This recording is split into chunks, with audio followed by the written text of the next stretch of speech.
Good morning and welcome to Veterans Heartbeat on the Pulse of the Veteran, where we discuss issues of health, happiness, opportunity, and well-being of interest to the veteran community, their families, and the community who honors them. Good morning and welcome to another episode of Veterans Heartbeat, brought to you by River, the Rural Institute for Veterans Education and Research. My name is Jason Zencraft. My co-host Ed Lisofsky is here with me, and he is the Executive Director of River. We welcome you to a weekly wide-ranging discussion of issues, events, opportunities, and needs in our veteran community. Morning, Ed. How you doing? Morning, Jason. We'd also like to thank our sponsor, Farside Signs. They create amazing-looking vehicle graphics that will drive traffic to your business. They are located at 1526 South Avenue West in Missoula. Follow them on the web, Instagram, and Facebook, or just stop on by.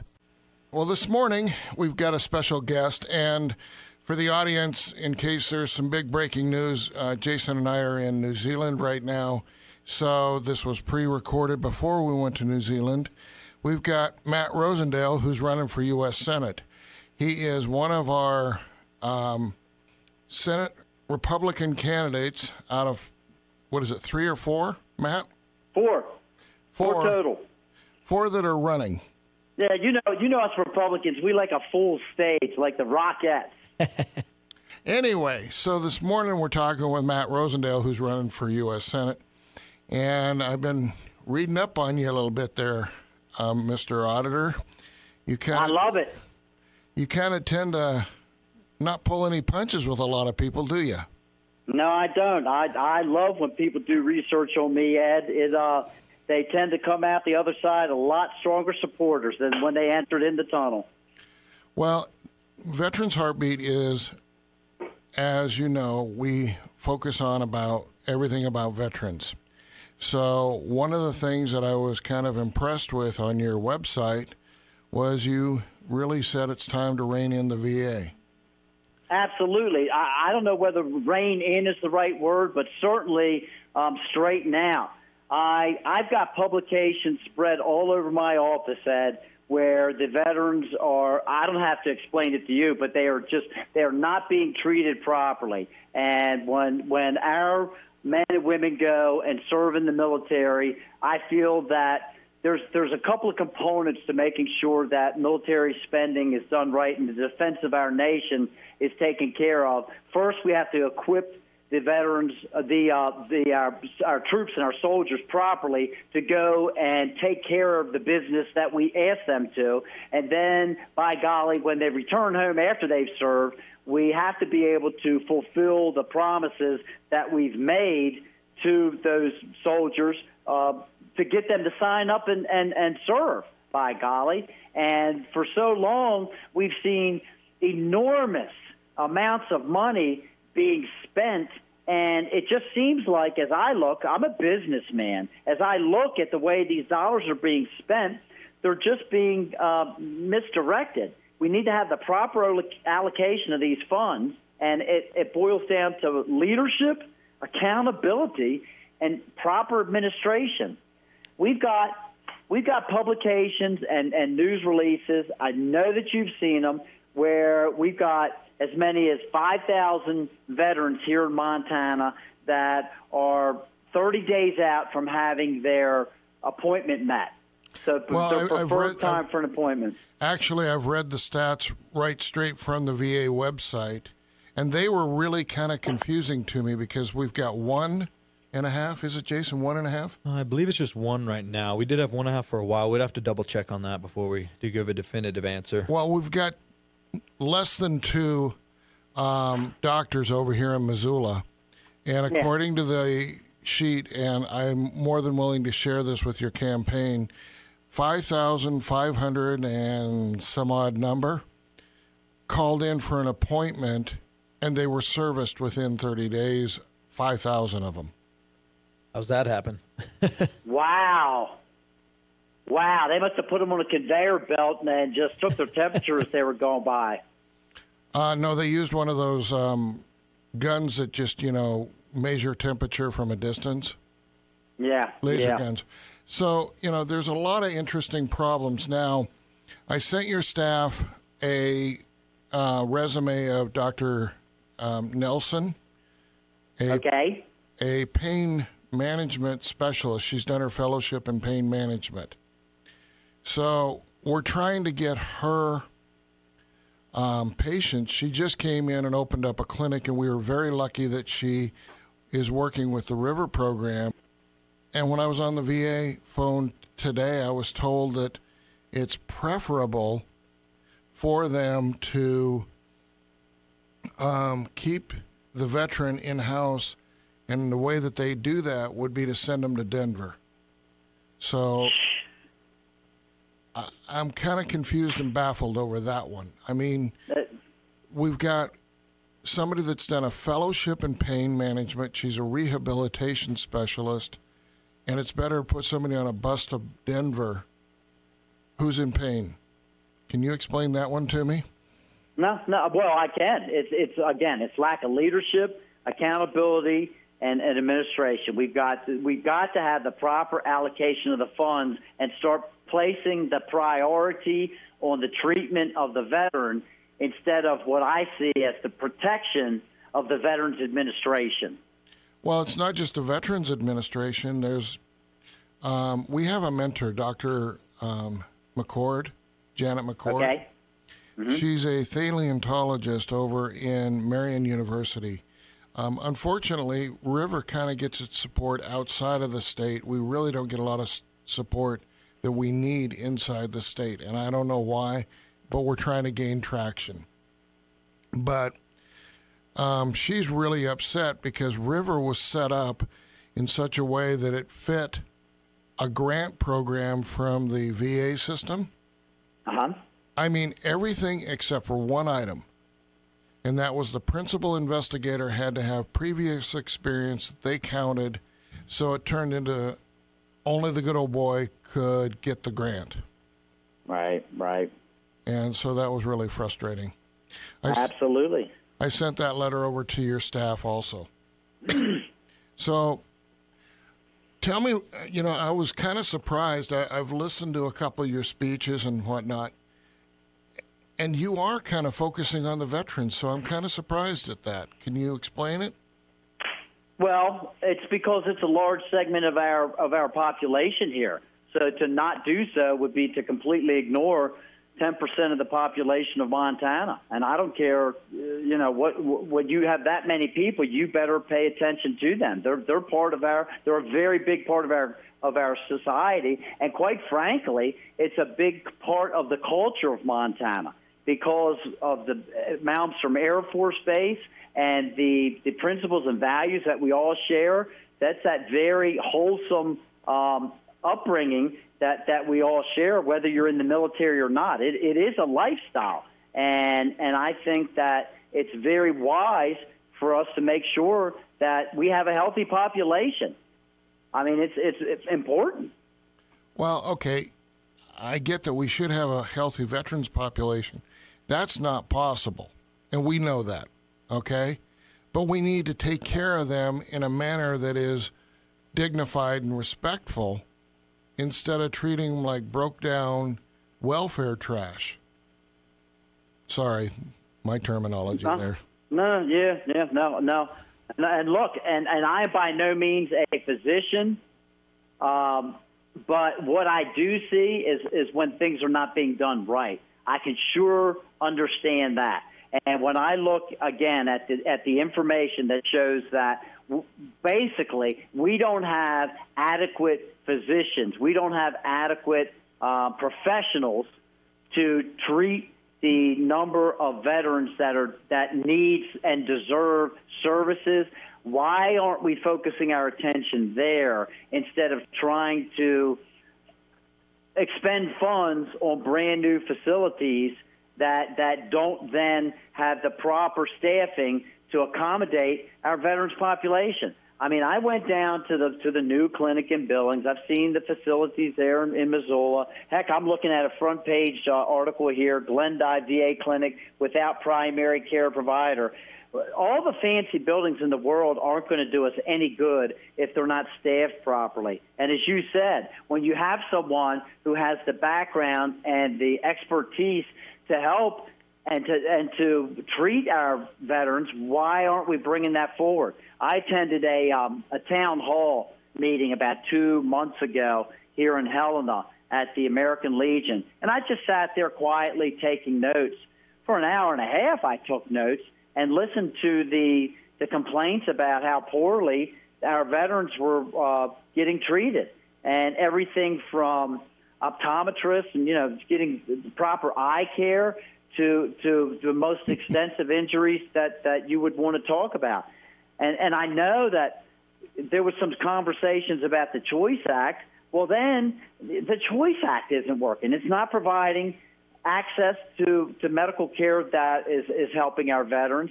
And I also talked to physicians that were trying to utilize the Choice Act because they wanted to accommodate the veteran population. They wanted to help. And I had some physicians come up to me and say, Matt, we're being forced to wait 600 days for our payment after we treat the veterans, and we can't carry the bill that long. Well, I do understand these problems because I sit there and I actually have a whistleblower that I can put you in touch with, Matt, that has explained the problem within the billing system. Essentially, they're given such a high quota to pay bills, and it's a complicated process, obviously, to pay a bill. Well, if you have to handle, say, 100 bills a day, or you get fired, and it's easier just to deny a bill, there you go. Right.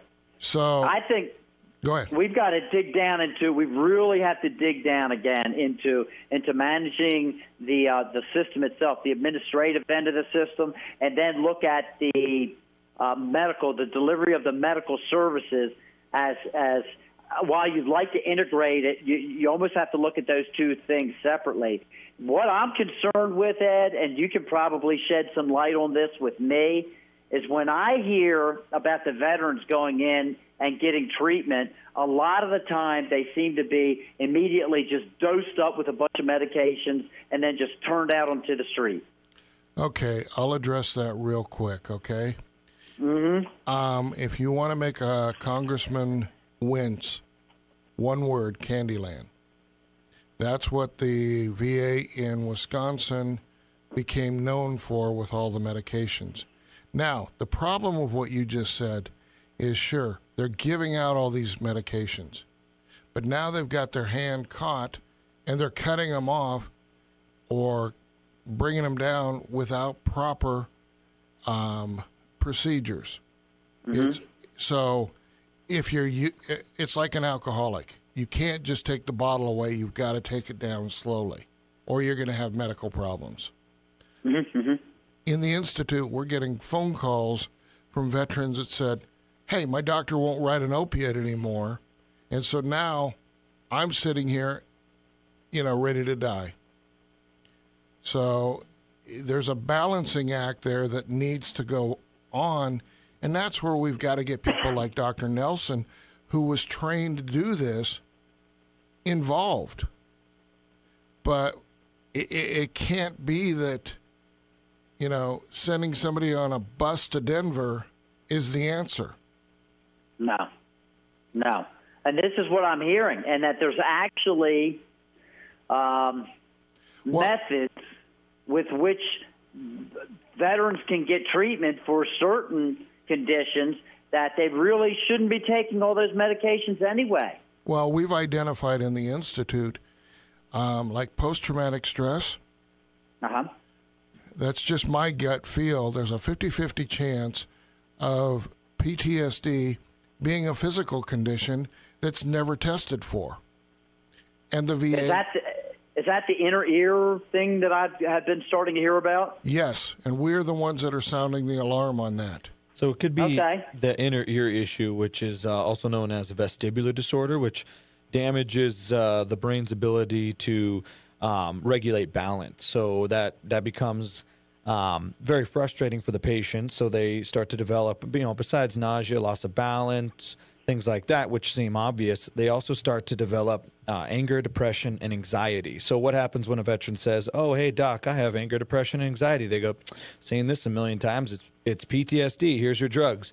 The other physical issue that we see quite a bit is traumatic brain injury. And and I won't dive into that too much, but just in traumatic brain injury alone, what are some of the side effects? Well, anger, depression, anxiety. It's all these same symptoms, and yet they kind of all get thrown into PTSD. Not to say that the veteran may not have PTSD as well, but that seems to be the only thing that a lot of doctors want to focus on, and the other things get left by the wayside. They've got so much overload, it's easier to throw them into mental health. So let me ask you a question here, okay? Yeah, sure. You're the state auditor. You're the one that audits the funds and everything else for the state, correct? No. Okay. Oh, man, this has been the ongoing argument for many years about changing the name of this office. We're the Montana State Auditor's Office, Commissioner of Securities and Insurance. So really my job on a day-to-day basis is to regulate the securities and insurance industry. Okay. Well, you work with the Medicaid, am I right? Medicaid strictly is the Department of Public Health and Human Services and the feds. So I really don't have any interaction with Medicaid. Okay. Well, what we have recommended to a lot of the veterans is to escape the nightmare. Okay. Is to go get a Medicaid card. And it seems to be working. So that's what interesting. Yeah. Sure. So when they get the Medicaid card, then they are basically going out and getting their treatment where? In the civilian community. Okay. And are they taking time to give a more thorough analysis of each of our veterans when they go in there? I'll give you an example of myself, and that's okay. I applied. I was just going to buy regular insurance, and at the Institute, I don't make a lot of money, okay? And the computer thing laughed at me and said, "You don't qualify for insurance, even if you want to buy it." And the next thing I know, a Medicaid card showed up in the mail. Okay? They just sent it. I don't understand it. I don't question things anymore. I just kind of move on. Anyway, I had 2 heart attacks last year. Without that Medicaid card, I'd be dead. Wow. Now, the other problem that I will tell you about with Choice is when they deny these claims, the veteran is then on the hook financially for that money that is owed to the hospital. And some of these places have no problem in turning the veteran over for collection. And I worked a case where I got to hear the answering machine where this collection agent said that they were going to take away the veteran's compensation payment. So the veteran was going to have nothing left to live off of. Of course, that was a lie from the collection agent trying to get money out of the guy. He didn't know it, and he killed himself. So, yeah, we are in a sticky mess out there in the veterans world, and there's a lot of things that we could do to correct it. I read up on the Medicaid law. Okay. If the state was smart, they'd put every damn veteran on Medicaid and then tell the Attorney General to bill the VA and collect it there because there is state law for that. Huh. Now that's interesting. There are a lot of solutions out there that we are finding. I know that you're not going to have time while we're in New Zealand, but we would love to have you come over to the Institute and show you what we're doing. The vestibular disorder that Jason was talking about. Yep. We've been testing veterans for free, and we're finding 25% positive results on the veterans. And I think, So if you could take 25% of the veterans that are going in there and have them diagnosed for what is actually their condition or their ailment instead of being diagnosed with PTSD or something else, that's a big, big difference. Well, as we said at the beginning of the show, we're in New Zealand right now, but Jason and I wrote a paper on a new model for suicide intervention, and that is we start with the physical before we go to the mental. Okay. The model was presented in abstract to the scientific community of the International Association of Suicide Prevention, and we got invited for oral presentation. Excellent. When we come back, we are starting a coalition called 2020-10. By 2020, we want to be not number 1 in the nation for suicide. We want to be number 10. And how we're going to achieve that is going after the issues of physical conditions. That's the low-hanging fruit that we can go after. I think that's critically important. If you take a holistic view of somebody's health, I think you're starting to see that now in some of these cancer centers across the nation. What they're doing is trying to get the whole body and take a look at it and say, how can we get things back in balance again? Your state of mind, your diet, your exercise and physical activity, and try to get everything back in a good balance again. Because a lot of times there's something that goes wrong, and it throws all of those other things out of balance as well. Yeah, absolutely. That's one of the things, people usually go to mental health when it comes to, PTSD and any of these issues. And don't get me wrong, mental health is extremely important. However, it isn't as effective when the patient is also dealing with, maybe a traumatic brain injury, vestibular disorder, or just chronic pain in general. When they're in pain the entire time, they're going to be angry the whole time because they're in pain. It really doesn't take a neurosurgeon to figure that out. So that's why, it's just as important to address that mental health as it is to address the physical health as well. Like you're saying, if you're not eating right, if you're not exercising, or if you're in pain all the time, your mental health is going to deteriorate. You're going to have a hard time living a happy life. Absolutely. You can look at something as simple as somebody having a great big meal after Thanksgiving and then having to take a big nap. And while that's very minor, it shows you the significance of what you're eating and what you're doing and how it impacts you. I mean, it just flat out does. And I know that as you start your day, if you get in a good regime, a regimen of what you're eating and what you do, and if that gets out of whack, if something changes that, then it's going to change how you feel and how you act throughout the rest of the day. Well, Matt, I appreciate your time this morning. We're winding down. And again, you've got an open invite to the Institute. And you've got an open invite to join the 2020-10 coalition. I would love to participate in it. There's nothing that would bring me more satisfaction than knowing that I was able to help and to get some of these things sorted out, because I really believe that not only is it necessary, but it's possible, and I think it is possible with some, again, changes to administration and accountability and things like that. Without having to, turn the whole world upside down, we should be able to make major changes and to have dramatic, positive impact for our veterans. And I am all ready to do so. Well, I appreciate your time this morning, Matt. Ted, Jason, thank you guys so much, and travel safe. So thank you very much for listening to Veterans Heartbeat. We'd not be able to bring it to you without all the support of the listeners. And thank you again to Farside Signs for sponsoring the show. If you do need a unique vehicle design, swing on by and check them out. Also, thank you to our main sponsor, River. River has an array of services such as veterans-focused education, a vestibular disorder clinic, and now non-pharmaceutical treatments for pain, anxiety, and depression. Check them out on Facebook or on the web at riverofchange.org. Lastly, we'd like to show our appreciation to all of our veterans. Thank you for serving our country and keeping it safe.